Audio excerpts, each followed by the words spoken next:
नमस्कार दोस्तों। ये मेरा 22 तारीख का जो ट्रेड लिया हुआ था उसका रिकॉर्डेड वीडियो है, जिसको फास्ट फॉरवर्ड करके आगे बढ़ा के मैं किस लॉजिक से इस ट्रेड को लिया था निफ्टी और बैंक निफ्टी का, वो मैं आपके साथ शेयर करूंगा। तो 21 तारीख को मार्केट जो है गैप अप ओपन हुआ। गैप अप होने के बाद थोड़ा सा और ऊपर गया और निफ्टी ऊपर थोड़ा ऊपर जाने के बाद एक रेंज बॉन्ड जो एक रेंज बना लिया था 17,629 और 17,615 के बीच में, ये एक रेंज में मार्केट ट्रेड कर रहा था। तो इस समय हमको क्या करना चाहिए? इस समय एक तो गैप अप ओपन हुआ है, थोड़ा थोड़ा सा ऊपर गया, उसके बाद एक रेंज बना लिया। तो जब तक ये रेंज का ब्रेकआउट नहीं होता है तब तक हमको ट्रेड नहीं लेना चाहिए। और दूसरा चीज़ है कि अगर इस लेवल के बाद अगर ऊपर की तरफ दिखाता है और ऊपर की तरफ वॉल्यूम के साथ जाता हुआ अगर ट्रेड दिखता है तो उसमें हमको एक थोड़ा रिस्की ट्रेड होता है। लेकिन अप ट्रेंड है और 2 दिन से निफ्टी ऊपर की तरफ ही है, तो उस समय हमको एक थोड़ा सा छोटा सा रिस्क लेके और इसमें बाई का पोजीशन क्रिएट करना चाहिए। तो वही मैंने किया। आगे सबसे पहले जो है इसको ये देखिए, ये उस समय ये बैंक ये डाउ जोन्स का उस समय डाउ जोन्स क्या था, तो वो भी एक रेंज में फंसा हुआ था।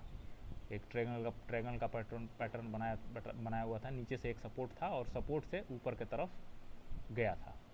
उसके बाद मैं क्या किया कि जैसे ही इस एक जो ये जो ट्रेंड लाइन आ रहा था उस ट्रेंड लाइन का ब्रेकआउट देने के बाद ब्रेकआउट दिया, ब्रेकआउट के बाद फिर एक बार नीचे की तरफ आया और रीटेस्ट करने के बाद एक बार फिर इसको जब ऊपर की तरफ निकाल रहा था, तो मैं डिसाइड किया कि इसको मैं बाइंग करूंगा इस लेवल को जब निकालेगा। तो इस लेवल के ऊपर हम बाई करेंगे और इसके नीचे स्टॉप लॉस। और ये देखिए, यहाँ से अगर इस रेंज का भी अगर देखा जाए तो 1:1 का रेशियो है, लेकिन मेरा ये 1:1 यहाँ का रेशियो नहीं था। लेकिन एक प्रॉपर अज्यूम कर रहा हूँ कि यहाँ तक भी अगर आ जाएगा तो मैं एक बार इसमें प्रॉफिट बुक करूँगा 50%। और आगे देखते हैं इसमें क्या हुआ। तो जैसे ही इस लेवल को निकालेगा मैं यहाँ पे ट्रेड अपना इनिशिएट करूँगा। देखिए, एक मिनट। हाँ, यहाँ पे जैसे ही निकाला मैं ट्रेड ले लिया। एक मिनट। हाँ, यहाँ पे ट्रेड मैं दिया, निगेटिव दिखा रहा है और मेरा स्टॉप लॉस इस लेवल का है, नीचे का। ये बैंक निफ्टी का है। बैंक निफ्टी भी क्या कर रहा है, ए नीचे पहले ऊपर एक लाइन का सपोर्ट लिया, सपोर्ट लेने के बाद फिर इस 100 पॉइंट के रेंज में बैंक निफ्टी फंसा हुआ है। एक छोटा सा एक ट्रेंड लाइन का ब्रेकआउट दिया, लेकिन फिर इसी लेवल का जो है रिजेक्शन लेके वहीं पे कंसोलिडेट कर रहा है।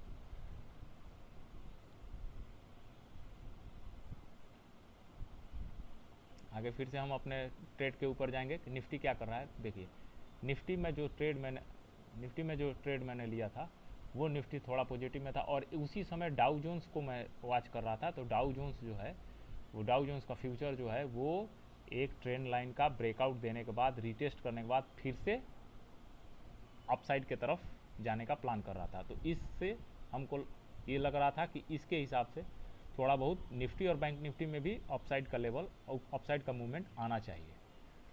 तो इंट्राडे में डाउ जोन्स फ्यूचर देखना काफ़ी अहम हो जाता है। इसको और प्लस ग्लोबल मार्केट को देखना भी बहुत ज़रूरी होता है इंट्राडे अगर कर रहे हैं तो। इसमें देखिए निफ्टी अप मूव की तरफ निकला। मेरा इनिशियल टारगेट वही था जो रेंज का अपर लेवल है, लेकिन वहाँ हमको वॉच करना था कि वहाँ पे निफ्टी करने का क्या प्रयास कर रहा है।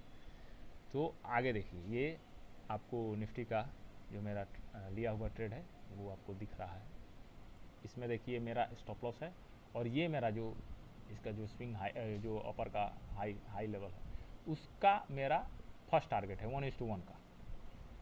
क्योंकि पहले से मार्केट अप मूव दिखाया गैप अप होने के बाद और एक रेंज बनाया हुआ है और रेंज के लोअर लेवल पर मैं बाई किया हूँ। तो रेंज के नीचे अगर निकलता है तो काफ़ी तेज़ी के साथ गिरेगा भी। तो इसीलिए मैं स्टॉप लॉस इसी रेंज के आसपास इसके फर्स्ट स्विंग स्विंग को छोड़कर सेकंड स्विंग के लो पर मैं रखा था।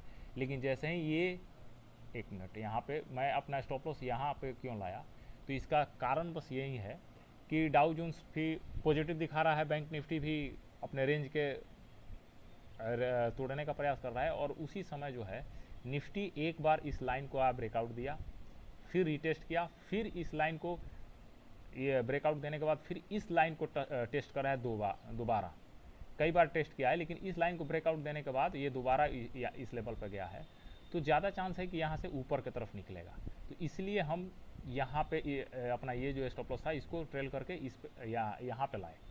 लेकिन क्यों लाए, क्योंकि ये लाइन अगर इसको ब्रेकआउट प्रॉपर सही तरीके से हुआ है तो यहीं से ये एक बार रिटेस्ट किया, दोबारा इसको निकल जाना चाहिए, या अगर यहाँ से थोड़ा बहुत रिजेक्शन लेता है तो हल्का करेक्शन होने के बाद इसको ऊपर की तरफ निकलना है, नहीं तो यहाँ एक बड़े प्लेयर का ट्रैप है।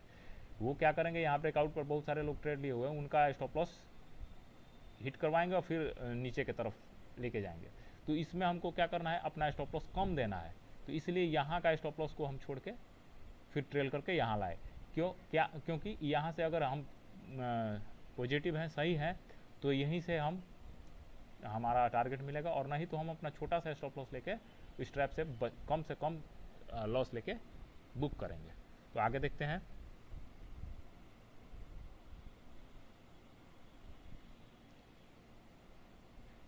देखिए कितना बड़ा एक रेड कैंडल बनाया है 1 मिनट के कैंडल पे, और फिर नीचे से रिजेक्शन लिया। इसका मतलब क्या है कि बाइंग प्रेशर जो है नीचे से इसको मिल रहा है। तो आगे देखते हैं।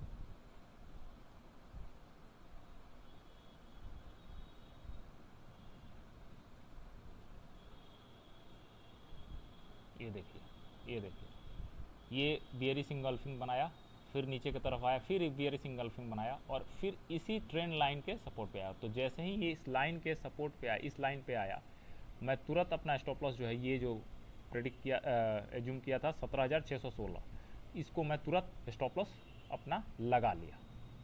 जैसे ही इस लेवल के पास आया, मैं अपना स्टॉप लॉस तुरंत लगाया।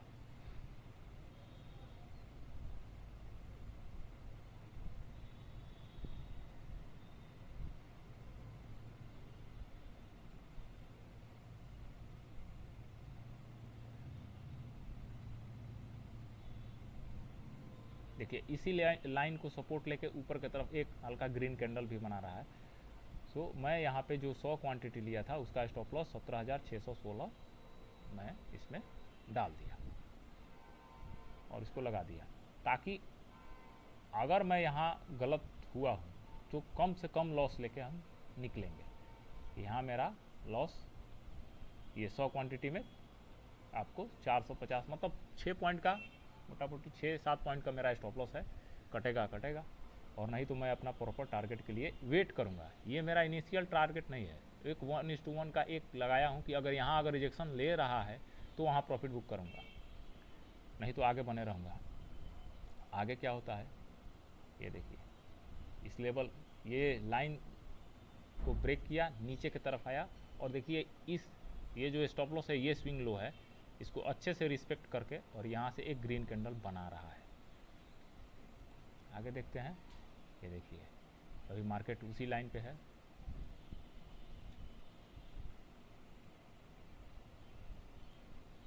हाँ ये देखिए, जैसे ही इस लाइन को ब्रेकआउट दिया, फिर से एक थोड़ा सा रिजेक्शन आया, लास्ट में आया है ये, यहाँ पे जैसे ही आया, हम ये डिसाइड मैंने किया कि मेरा स्टॉप लॉस ये रहेगा, और अगर इस लेवल को अब निकालता है, हम अभी तक इस ट्रेड में हम फेलियर साबित हुए हैं, अगर इस लेवल को निकालता है तो ये कंफर्म होगा कि फ्रेश बाइंग हुआ है और एक अच्छा मूव देगा।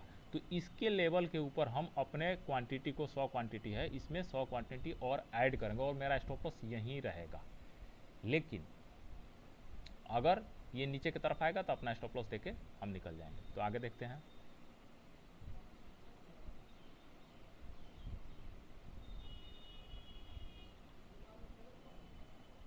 देखिए यहाँ पे ये फिर ये अपने रेजिस्टेंस लेवल पे के पास आया हुआ है।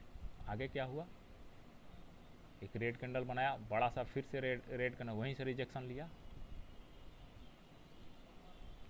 फिर रेड कैंडल बनाया, और फिर वो जो रेड कैंडल है पूरा ग्रीन कैंडल में कन्वर्ट हो गया। इसका मतलब क्या है कि यहाँ पे बाइंग प्रेशर है, इस जोन ये जो जोन बना हुआ है ये बाइंग जोन बन गया है। ये देखिए, एक मिनट, यहाँ पे हमको मौका ही नहीं दिया, ये हम भगा भगा कर रहे हैं ताकि वीडियो लंबा नहीं हो जाए। यहाँ पे जैसे ही ये ग्रीन कैंडल बनाया तो हम अभी ये सोच रहे थे कि हम इसमें ऐड करें, लेकिन इतना बड़ा ग्रीन कैंडल बन गया 1 मिनट में कि फिर इतना बड़ा ग्रीन कैंडल बनने का मतलब है कि कहीं ना कहीं प्रॉफिट बुकिंग आएगा। तो इसमें अगर हम फिर अपना क्वांटिटी ऐड कर रहे हैं तो उसमें ट्रैप होने का चांस रहता है, इसलिए हम इसमें क्वांटिटी अपना ऐड नहीं किए और इस ट्रेड में बने रहे। तो आगे क्या हुआ, तो ये पूरा कैंडल जैसे ही क्लोज हुआ, क्लोज होने के बाद देखिए कितना बड़ा रिजेक्शन आया है, कितना बड़ा कैंडल ऊपर की तरफ बना है। जैसे ही इतना बड़ा कैंडल बन गया, मैं क्या किया कि 100 क्वांटिटी था उसका 50% क्वांटिटी मैं पार्शियल बुकिंग कर लिया, मतलब 50 क्वांटिटी एक लॉट मैं निकाल लिया, और एक लॉट का जो है वो अपना स्टॉप लॉस जो है वो ट्रेल कर लिया।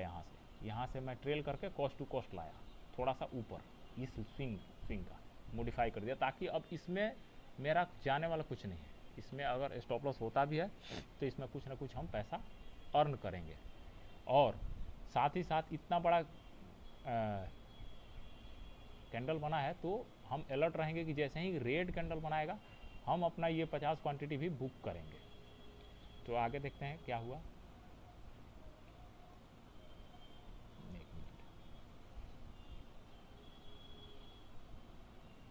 ये देखिए यहाँ पे जैसे ही रेड कैंडल बनाया, अब ये 50 मिनट के कैंडल पे मैं देख रहा था अपना ये इनिशियल रेजिस्टेंस लेवल क्या बन सकता है। फिर 5 मिनट पे देखा,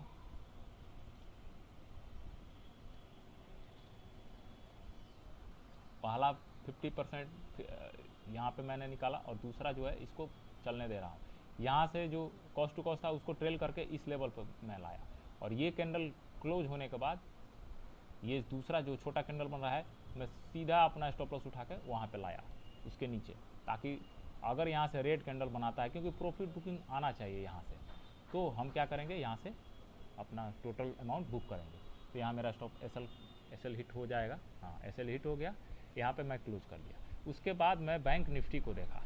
बैंक निफ्टी में क्या था कि ये जो 100 पॉइंट का ये जो रेंज बनाया हुआ था, 1.5 घंटे मार्केट यहाँ टाइम स्पेंड किया था, 1.5 घंटे का रेंज ब्रेकआउट हुआ था, और रेंज ब्रेकआउट होने के बाद 1 मिनट पे कंसोलिडेशन करने के बाद कंसोलिडेट करके फिर एक फ्रेश ब्रेकआउट बैंक निफ्टी दे रहा था। उस समय मैं यहाँ 100 क्वांटिटी बैंक निफ्टी में ट्रेड किया। तो इसका स्टॉप लॉस बिल्कुल छोटा था, जो रेंज ब्रेकआउट था उसी के आसपास, लेकिन टारगेट भी हम वैसे एज्यूम नहीं किए थे। पहले इसमें ट्रेड लिए 1:1 का, कि कम से कम मेरा जितना स्टॉप लॉस है उससे कम तो हम प्रॉफिट लेंगे नहीं, उससे ज़्यादा हो कम नहीं हो। लेकिन जैसे इतना बड़ा कैंडल बना है और यहाँ पे थोड़ा सा कंसोलिडेशन पूरा तरीका से नहीं हुआ है, लेकिन अगर हो रहा है तो वहाँ से हो सकता है कि थोड़ा प्रॉफिट बुकिंग आए, इसलिए हम अपना स्टॉप लॉस जो है फिर उस वहाँ से बढ़ा के, वहाँ से जो बड़ा कैंडल जो बना हुआ है स्टार्टिंग जो है वहाँ पे हम अपना रख दिए। तो और वहीं उसी के लेवल के हिसाब से अपना 1:1 का टारगेट भी रखे, और ये आवरली कैंडल है, आवरली कैंडल पे अपना रेजिस्टेंस लेवल जो है उसके हिसाब से मैं अपना टारगेट फिक्स किया। लेकिन इसमें क्या हुआ कि इसमें क्या हुआ कि जैसे ही ट्रेड लेने के बाद यहाँ पे एक ये जो पैटर्न बनाया हुआ है, ये जो पैटर्न बनाया हुआ है, इस पैटर्न का ज़्यादातर चांस रहता है कि नीचे की तरफ ब्रेकडाउन देगा। यहाँ से प्राइस ऊपर नीचे करने के बाद यहाँ से नीचे की तरफ ब्रेकडाउन, अगर नीचे की तरफ ब्रेकडाउन देता है तो इनिशियल सपोर्ट इसका निकल के ये आता है। तो इतना बड़ा स्टॉप लॉस लेने से कोई फ़ायदा है, यहाँ तक इंतज़ार करने से कोई फ़ायदा नहीं है। मेरा ट्रेड अगर एक बार पॉजिटिव में आ गया तो ये 100% समझिए कि उसको लॉस में कन्वर्ट नहीं करना है। हाँ, यहाँ हम अपना कॉस्ट टू कॉस्ट निकल जाएंगे, यहाँ आएगा फिर यहाँ कंडीशन बाइंग का बनाएगा तो यहाँ से फिर से बाइंग करेंगे, लेकिन यहाँ तक का लॉस क्या पता है, अगर यहाँ से भी हो सकता है कि नीचे की तरफ चल जाए, क्योंकि मार्केट जो है प्रोबेबिलिटी का गेम होता है, इसमें 100% कुछ नहीं होता है। तो जब एक बार हम सही साबित हो गए तो उसको हम गलत साबित होने नहीं देंगे, मार्केट से फिर हम गलत नहीं होंगे। यहाँ हम अपना प्रॉफिट, अधिकांश प्रॉफिट बुक कर लेंगे, ताकि हमको लॉस ना हो। तो जैसे ही ये ब्रेकआउट दिया है, ऊपर की तरफ गया है, लेकिन इस पे हमको इस पे हमको भरोसा नहीं था, क्योंकि ये ऐसा पैटर्न अधिकांशतः जो है नीचे की तरफ का ही साइन दिखाता है। तो हम क्या किए, यहाँ पे प्रॉफिट बुक किए।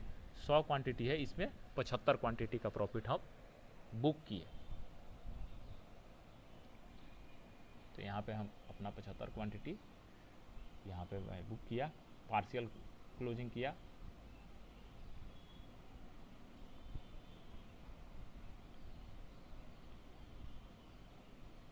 अच्छा, अब इसके बाद क्या किया कि मेरा जो स्टॉप लॉस था वो प्रोटेक्ट पोजीशन, ये अपना स्टॉप लॉस जो है ये, क्योंकि पार्शियल बुक करने के बाद भी हमको ऐसा नहीं लग रहा था कि बैंक निफ्टी यहाँ से ऊपर की तरफ निकल जाएगा।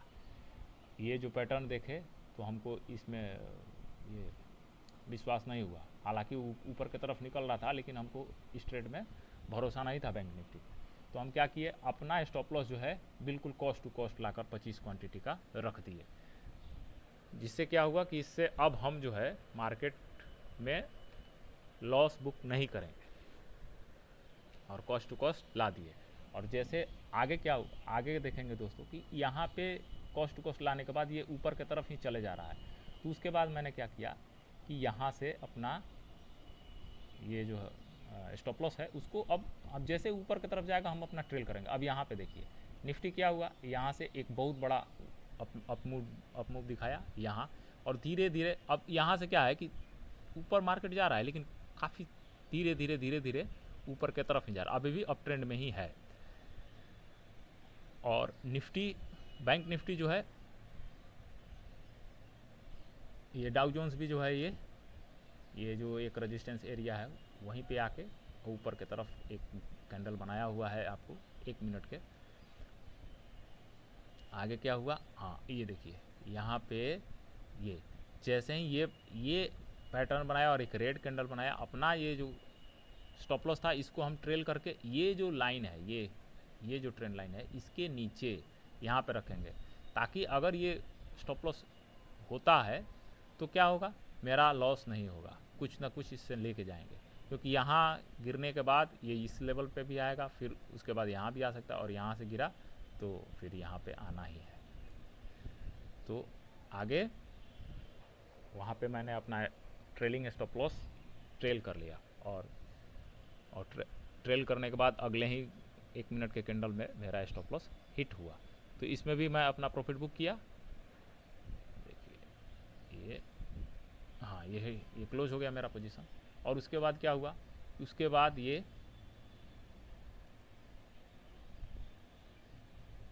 देखिए उसके बाद मेरा ट्रेड कल का क्लोज हो गया। अब अभी उस समय का परिस्थिति के हिसाब से अभी हम आपको ये उस दिन का चार्ट जो है मैं खोला हुआ था, हाँ ये देखिए ये है निफ्टी का। यहाँ पे देखिए, यहाँ पे अच्छे वॉल्यूम के साथ ये ग्रीन कैंडल बनाते हुए ये हम लोग का ये प्रॉपर उस समय का था, लेकिन हम अपना बुकिंग यहाँ पे किए थे और सेकेंड प्रॉफिट बुक इस कैंडल पे किए थे जो रेड कैंडल बनाया 1 मिनट पे। उसके बाद क्या हुआ, मार्केट धीरे धीरे ऊपर की तरफ गया, और ये देखिए ये जो ट्रेंड लाइन था इसको जैसे ही ब्रेक किया और सीधा इस लेवल के बाद सीधा यहाँ पे आया, और ये यहाँ पे कंसोलिडेट किया। क्यों किया, तो फिर यहाँ पे देखिए ये जो पहले रेजिस्टेंस एरिया था अब बन गया ये सपोर्ट एरिया। तो जैसे ही फर्स्ट बार सपोर्ट पे आया, यहाँ कंसोलिडेट करके ऊपर की तरफ गया, ऊपर फिर इसको रिजेक्शन कहाँ से मिला, तो ये इस ट्रेंड लाइन का रिजेक्शन मिला, और यहाँ फाइनली ब्रेक करने के बाद फिर इसी लेवल का ये जो था इस लेवल को फिर आया, इस लेवल से फिर बाइंग हुआ, ये ट्रेंड लाइन का ब्रेक हुआ, रिटेस्ट हुआ और फिर ऊपर की तरफ गया। तो खैर हम लोग इतना नहीं, हमेशा ट्रेड में नहीं बनना चाहिए। आप एक डिसिप्लिन के साथ ट्रेड कीजिए कि हमको दिन भर में एक या 2 मैक्सिमम 3 ट्रेड लेना है इंट्राडे बेस पे, क्योंकि ओवर ट्रेड नहीं करना चाहिए, ओवर ट्रेड में दिक्कत हो जाता है। अब आते हैं बैंक निफ्टी पे। बैंक निफ्टी में क्या हुआ उस समय, हम लोग देखिए यहाँ पे प्रॉफिट अपना बुक किए थे, यहाँ पे प्रॉफिट हम अपना बुक किए थे 1 मिनट के कैंडल पे, ये इसी रेड कैंडल पे हमारा प्रॉफिट बुक हुआ था, ये रेड कैंडल प्रॉफिट बुक हुआ। और ये देखिए ब्रेक दिया, ब्रेक किया, ब्रेक करने के बाद सीधा इस लेवल पे आया और इस लेवल को अच्छे से रिस्पेक्ट करके यहाँ कंसोलिडेट करके और यहीं से अप मूव दिखाया, एक डब्ल्यू पैटर्न भी बनाया हो। और यहाँ से देखिएगा तो यहाँ से ये इसको मैं हटाता हूँ, इसको मैं अब हटाता हूँ, इसका कोई काम नहीं है। यहाँ से देखिए इस लेवल का एक ब्रेकआउट किया और ब्रेकआउट करने के बाद देखिए इतना बड़ा कैंडल बन जाने के बाद थोड़ा सा इंतजार करना चाहिए। ये देखिए ऊपर की तरफ गया लेकिन सस्टेन नहीं हुआ, फिर नीचे आया और फिर यहाँ से ये जो रेजिस्टेंस एरिया था ये सपोर्ट एरिया बना और यहाँ से फिर ऊपर की तरफ निकला, फिर नीचे और फिर फाइनली फिर ये ब्रेकआउट के बाद काफ़ी तेज़ी के साथ ऊपर गया बैंक निफ्टी। तो हम लोग का पहले वाला जो टारगेट था 1:1 ये शायद यहाँ पे था और इसका स्टॉप लॉस या इसी के आसपास था। तो वो यहाँ पे हम लोग का टारगेट भी आया है, लेकिन ये वेज पैटर्न के चलते हम इसमें कॉन्फिडेंस नहीं थे और यहीं पे हम निकल गए। और यहाँ से देखिए अच्छा खासा यहाँ तक फॉल भी आया और हमको मैक्सिमम दो ट्रेड करना था और समय का अभाव था, हम फिर उसके बाद अपना रिकॉर्डिंग बंद करके चले गए। नहीं तो देखिए यहाँ हम वीडियो में मैं बोला भी हूँ कि यहाँ अगर एक बार सही साबित हो गए तो यहाँ हम पहले अपना प्रॉफिट बुक करेंगे, हम गलत साबित नहीं होंगे। हमको पता है कि अगर ब्रेकडाउन देगा तो यहाँ तक आएगा, ठीक है, यहाँ तक आएगा तो हम फिर यहाँ तक निगेटिव में क्यों करेंगे। यहाँ से ज़रूरी नहीं है कि यहाँ से ऊपर ही जाएगा, हो सकता है कि इस लाइन को फॉल्स ब्रेकआउट कर दे या मार्केट में कोई नया न्यूज़ आ जाए नीचे की तरफ आ जाए, तो क्या करेंगे। यहाँ पे पहले बुक कीजिए और यहाँ पे इंतज़ार कीजिए। अगर यहाँ कोई बाइंग पोजीशन का कोई सिनेरियो बनेगा तो फिर से एक छोटा सा स्टॉप लॉस लेके हम बाइंग कर सकते हैं। लेकिन एक बार मार्केट में आप सही साबित होने के बाद 99% ये एज्यूम करके चलिए कि हमको लॉस नहीं लेना है किसी कीमत पे। अपना प्रॉफिट है उसमें से अपना लॉस थोड़ा बहुत देंगे या कॉस्ट टू कॉस्ट कम से कम निकलेंगे, लॉस अब नहीं लेना है। तो ही आप जाकर एक प्रॉफिटेबल ट्रेडर बनिएगा। हम भी अभी लर्निंग पीरियड में हैं। अच्छा लगे तो वीडियो लाइक करें। धन्यवाद।